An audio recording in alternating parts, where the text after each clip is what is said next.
Nous sommes à la sortie du film Vaincre ou mourir, qui était aujourd'hui en avant-première. Bonjour madame. Bonjour monsieur. Qu'est-ce que vous pouvez nous dire un petit peu par rapport à ce film? Quelle est votre impression? Comment avez-vous apprécié déjà?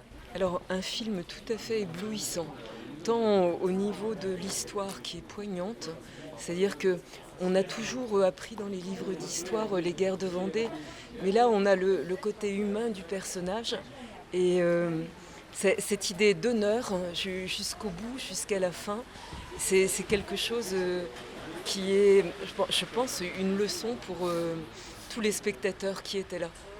Est-ce que vous pensez que ce film va remporter du succès ou en tout cas suffisamment pour qu'il y ait d'autres films produits par le Puy du Fou?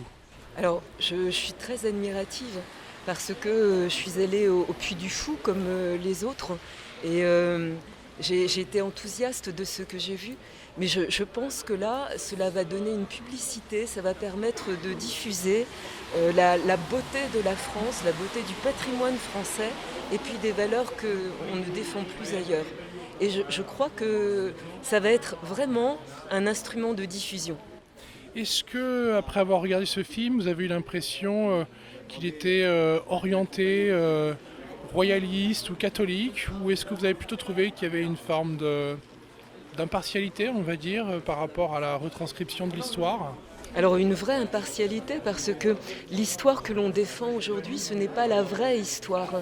C'est une histoire au contraire qui est vue par le petit angle républicain et on a trop vite oublié les colonnes infernales de Turreau et c'est au contraire une vérité historique que l'on met en plein jour et qui peut faire changer les œillères des gens et leur C'est permettre de s'ouvrir. c'est un film qui change un petit peu de l'idéologie wokisme, on peut le dire? Alors, tout à fait. C'est-à-dire que c'est un film qui a le mérite d'être diffusé, qui a le courage de passer toutes les barrières qui sont celles du wokisme, qui sont celles de la contre-culture, qui sont celles de tous le politiquement correct, l'historiquement correct. Donc je me réjouis que ce film soit diffusé. Écoutez madame, on vous remercie et on vous souhaite une excellente soirée. C'est moi qui vous remercie. Merci madame. Qu'est-ce qui t'a donné envie de venir voir ce film? C'était la première production du Puy du Fou, c'est ça qui m'a attiré. Tu as déjà eu l'occasion d'aller au Puy du Fou? Pas encore, malheureusement, mais ça ne saurait tarder. Alors, qu'est-ce que tu peux nous dire un petit peu de ce film? Quel est ton ressenti? Comment tu l'as trouvé? Le film est introduit historiquement, donc ça c'est bien pour nous mettre dans l'ambiance. Oui. Ensuite c'est bien parce que ça nous fait vivre vraiment l'histoire, c'est comme un défi sur 2 heures de film de faire passer 3 ans de guerre.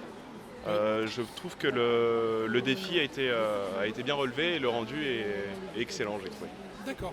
Est-ce que pour toi, cette période de l'histoire est une découverte ou tu avais déjà tout un bagage historique J'ai un petit bagage historique, mais c'est toujours intéressant de le voir mis en scène d'un côté ou de l'autre. Je l'avais découvert avec Victor Hugo, Oui. qui était plutôt du côté bleu pour le coup, mais qu'il avait extraordinairement mis en scène dans ses lignes. Et au travers d'un film et de l'autre côté, c'est tout aussi bien. Comment as-tu trouvé les scènes de bataille? Est-ce que tu penses que les effets spéciaux sont là? Est-ce que c'est un film suffisamment crédible du point de vue de la mise en scène qui pourrait plaire à des jeunes? Alors il est crédible, mais il y a encore beaucoup de concurrence. Et je pense que dans le domaine scénique, le Puy du Fou a sa renommée. Dans le domaine du film, je pense qu'il y a encore un peu de travail. D'accord. Mais c'est une première, comme je l'ai dit, donc c'est déjà très bien pour une première. Tu espères qu'il y aura d'autres productions du Puy du Fou par la suite? Absolument, oui. Je pense que c'est une page d'histoire de la France qui est plus ou moins connue. C'est un génocide important de l'histoire de France. Et je ne dis pas que c'est un rebond un peu de l'actualité, mais il se passe des choses quand même assez importantes dans l'actualité qui font que cette page d'histoire revient à nos mémoires.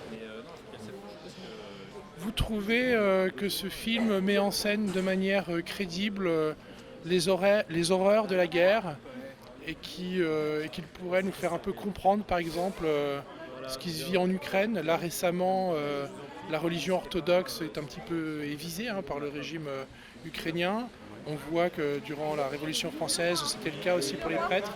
Est-ce qu'il y a moyen est-ce que ça éclaire un petit peu l'actualité de voir un film comme ça de notre histoire de France? C'est clair surtout sur le fait que les humains peuvent devenir des animaux sauvages si les circonstances le permettent. C'est vrai que on peut faire des parallèles sur l'orthodoxie en Ukraine, hein, mais il faut montrer que la guerre c'est une horreur et que l'homme il peut basculer dans la folie à tout moment, tout ça au nom de lois, au nom de règlements qui sont absurdes. Donc, mais le film, à mon avis, est un peu fort au niveau de la boucherie. C'est même quelque chose d'effroyable par moment. Il choque, c'est vrai qu'il choque. Mais ça montre que l'homme est un loup pour l'homme. Bien sûr.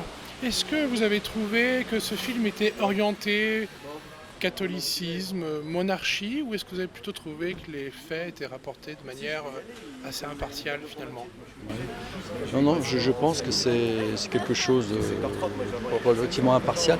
Bon, c'est un peu raconté du côté des Vendéens, Oui. de leur histoire, de leur culture. Bon, on le sent très bien. Mais bon, ce sont les faits de l'histoire. Il n'y a pas de... Bon, peut-être qu'ils ont un peu mis l'accent sur certains personnages pour les rendre un peu plus caractéristiques. Oui.